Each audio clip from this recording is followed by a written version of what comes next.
Ganong Cemetery, also known as Butler Cemetery, is located in Westland, Michigan.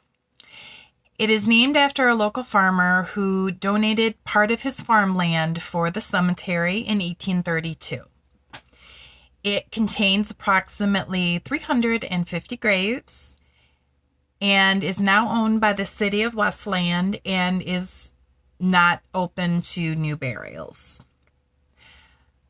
I do recommend going and at least checking out the cemetery because it is very interesting. It is very active, paranormal, and you won't be disappointed by what you find there.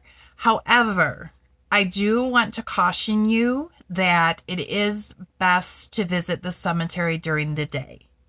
Not because of what goes on in the cemetery, not because of spirits or ghosts or any activity, but because of the location. It sits on the border of Westland, Michigan and Inkster, Michigan. While Westland is fairly safe and a nice area to be in, Inkster, however, is not. Even during the day, you do still need to take precautions while you're there, because there are a lot of eyes watching you. And some of the things that we have found in the cemetery kind of adds to don't go there after dark. My kids and I actually found this cemetery about 2 years ago.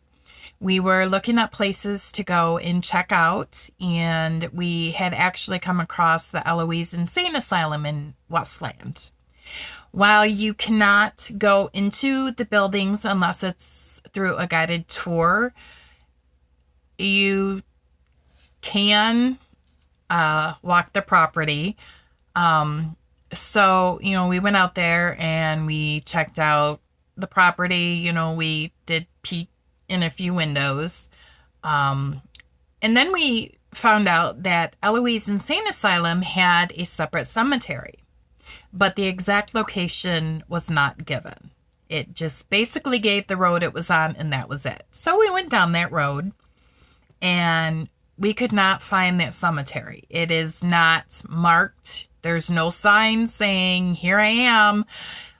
From what we gathered, it is located in a fenced-off area.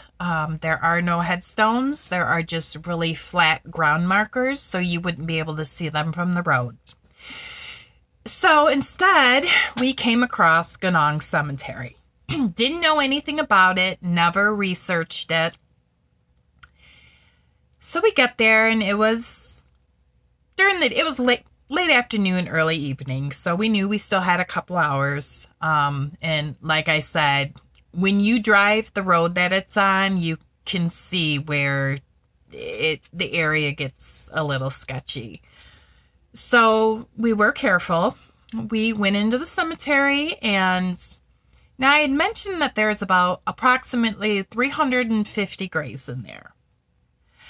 There is a trailer park, a mobile home park that was built around the cemetery, and there are a few houses. The location of the cemetery, it is fenced off, but there's no way that there's 350 graves in there. The mobile home park and some of the houses were built on top of the cemetery. Whether the bodies were removed, we don't know. But in the brushy areas where it is overgrown and there's a lot of bushes and, just branches and trees, there are headstones in the trees. There are graves hidden in the trees. So if I was a spirit, if I was somebody buried there, yes, I would be really pissed off because you're hiding people's graves. We got to walking around and we were just checking out these graves, and all of a sudden I just felt like we should not be there. And this was during the day. I got an overwhelming feeling of fear. I I got an overwhelming feeling that we were being watched, which I know we were, but by humans. You have a lot of eyes on you when you're in that area.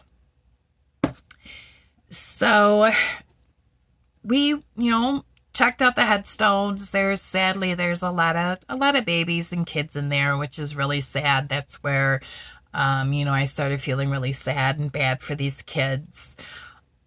But there are just a few graves where you can just feel the tension in the air. The atmosphere just completely changes when you get further up onto the hill.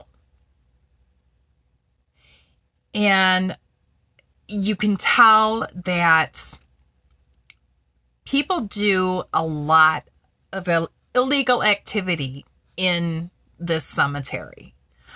I will also post some of the pictures that we had taken.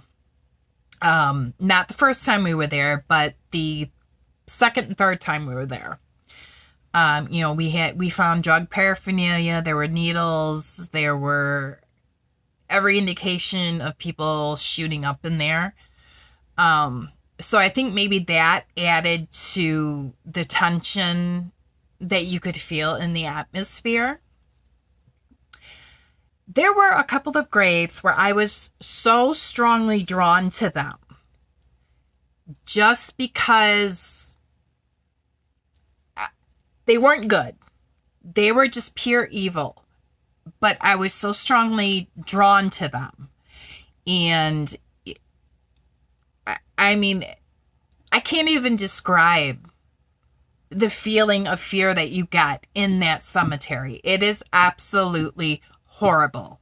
It is so strong.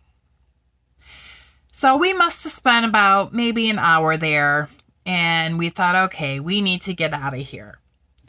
So we went back. We were staying the weekend at my mom's. So we went back and we did a little research on the cemetery and found out that actually there is a woman in white. I know it seems like every cemetery has a woman in white story, but there is now I'm sorry, I'm jumping all over the place. The road that the cemetery is on, just past the cemetery, the road eventually curves.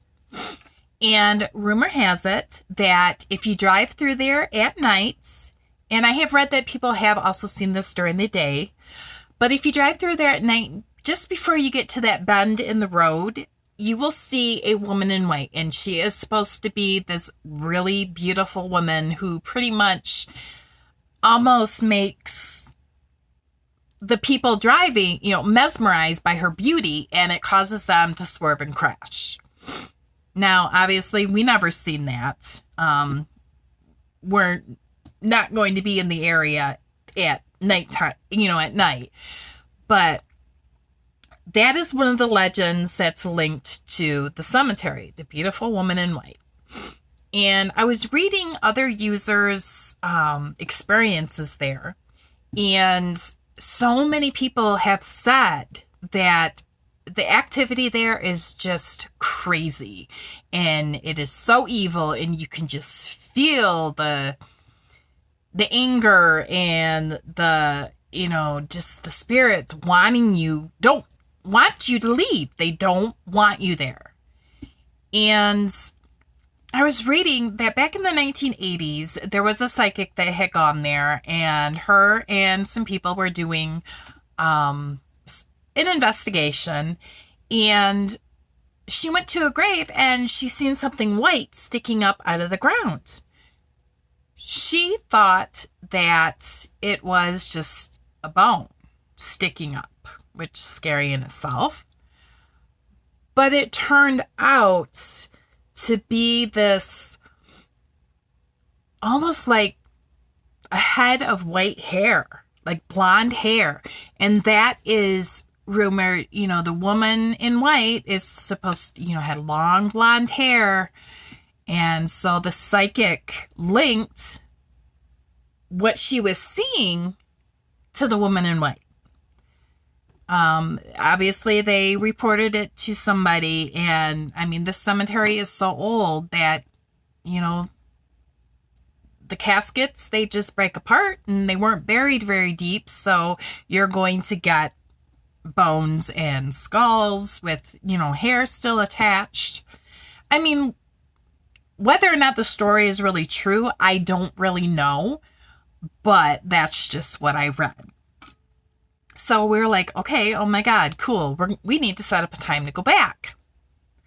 So about a year later, we were back down at my mom's, and my husband was with us, and I said, hey, you want to go check out the cemetery? Because he had never been there, but we were telling him our stories. He's like, yeah, let's go.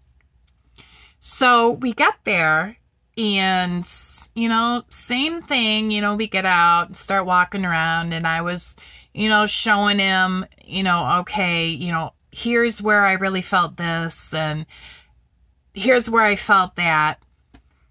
So we get up the hill to one of the headstones, and my husband all of a sudden just feels this heaviness in his chest, like something was sitting on his chest or pushing on his chest really hard.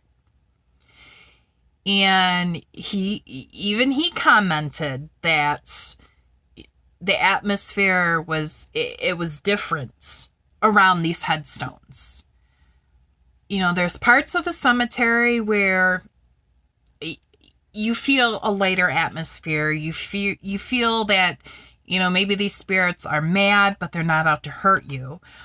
But the area on the hill is where the atmosphere just completely changes, and you know that that's where the evilness lies.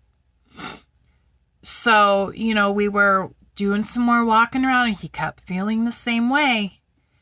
And we got off the hill, and he said that he felt something just lifted off his chest, and he could, you know, breathe again, and he wasn't feeling that pressure. So we did a little more investigating, and then we left.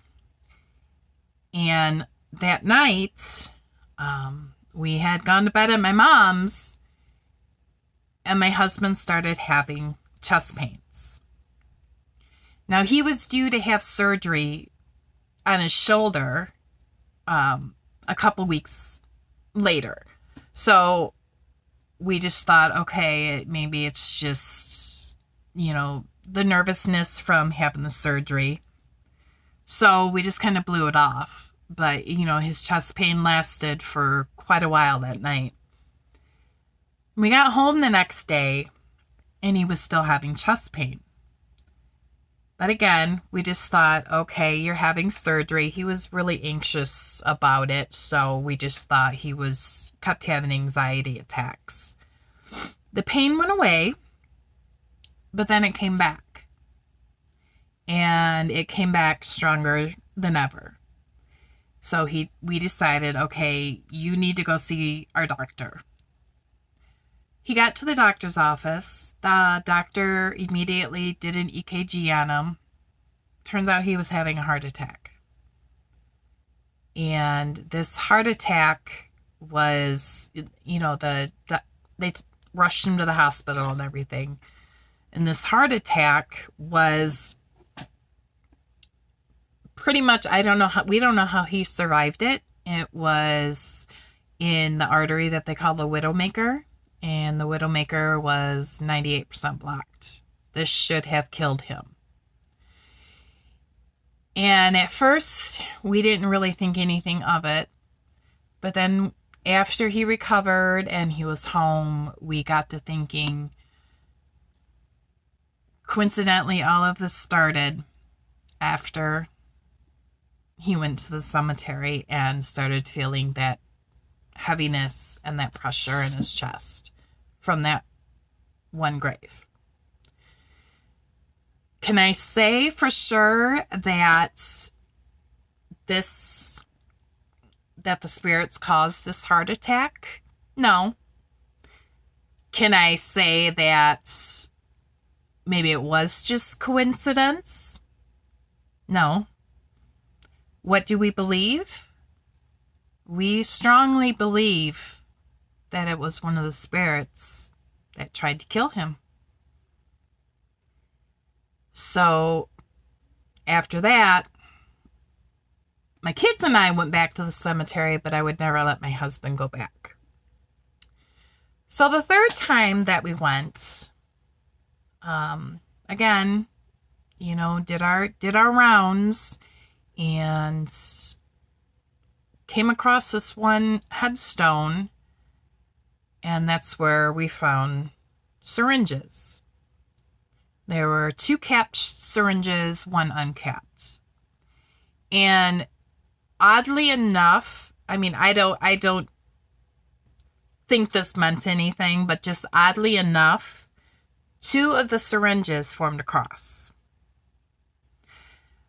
We just found that a bit eerie, because people were sitting against a grave, against a headstone, shooting up. We found more drug paraphernalia. There was, just more litter than we had ever seen any other time. There were actually the plastic baggies that the drugs were in. Those were against the headstones. And I don't know if this is part of the reason why maybe some of the spirits are so pissed off because people are in there doing that kind of shit. I don't know. But, we were just walking around making sure that we didn't step on those syringes or, go near them. And then we noticed this one headstone that we never noticed before, which was really weird. But it's like this tall, almost like a pillar, I guess. But on one side of it, there was like a square, and it was like all hollow inside. And there was something scratched on the inside of this headstone. I'd have to look at the picture again. I did take a picture of it. I can't remember exactly what the numbers were, but upon Googling the numbers and the symbols that we had seen, it had something to do with the devil. So I don't know if somebody really, really evil is buried there, or was, who knows, in that cemetery. But I don't know how we missed it. The first 2 times that we went there, we did not see this. And it was right in the area that we had always gone to, right in the area where I was drawn to. So that was just a really weird experience with that one. But, I mean, the cemetery, it's just it's interesting. It's weird. And just seeing all the graves that were in the bushes in the overgrown part, and you really have to wonder, did they move any of the bodies before they built this mobile home park in these houses, or did they just remove the headstones? Maybe that's why the spirits are pissed off, because their bodies are there, but the headstones aren't. Of course, you try looking this up, and it doesn't tell you anything one way or the other. But if you have a chance to go there just to look around, I highly recommend it. All you have to do is just Google Ganong Cemetery. That's Gonong. or Butler Cemetery in Westland, Michigan, and you'll get the street that it's on. And of course there's signs up, cemetery closed after dark, which there's nothing locking the cemetery. So, I mean, if you want to brave going there at night, go for it. But like I said, just because of the area that it's in, I do not recommend going there after dark. But if you do, make sure that you're armed. And I would actually, if you're insistent on going in there, I mean, I would love to go there at night, because I'm sure that the activity at night is off the charts there. But I'm not comfortable doing that. But if you do feel the need to go there at night, definitely make sure that you're armed. And I would actually have your car parked at the entrance, ready to take off at a moment's notice. And I would actually recommend, and I know this sounds crazy, but I would recommend having somebody that's armed by the car as well. Use your own judgment. This is completely up to you, but I'm just telling you what I know about the area and the type of people that roam the cemetery and around the cemetery. But I will go ahead and I will post the pictures of what we took. So be looking for those. And just like with my last video about Millington Hills, if you are interested in getting together to go out to Ganong or Butler Cemetery, let me know. We do plan on going back there again this summer. My husband's not, but me and my kids are. And so I'm going to continue this, I guess, series, because I do have a few other places that I would like to tell you about. Just some of the things that we have seen. My kids and I've got my kids addicted to the paranormal. When they were little, they wanted to go to Millington Hills, and nope, I'm not taking you. But, they're almost 21 and 27 now, so they're older. But yeah, that's another thing. Please don't take your kids. Do not take children to these cemeteries. Their minds are just too open and can be easily taken over. So yeah, no kids. But anyways, I want to thank you guys for listening to me ramble, I guess, about Ganong Cemetery. So let me know your thoughts, and I will post those pictures as soon as I can. Thanks, you guys.